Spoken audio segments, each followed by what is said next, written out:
Nell'ambito del progetto SAR, per quel che riguarda i rifiuti solidi urbani, le FORSU,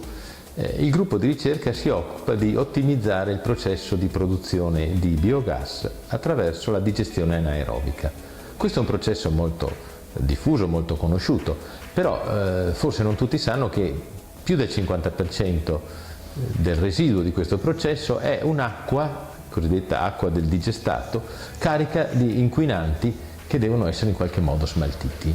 Ecco, noi ci occupiamo appunto in questa sede, in questa parte del progetto, sia di migliorare il rendimento della produzione di biogas per ridurre questa percentuale di rifiuto e sia di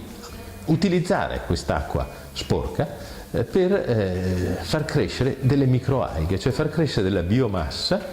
che utilizza gli inquinanti per produrre altra biomassa.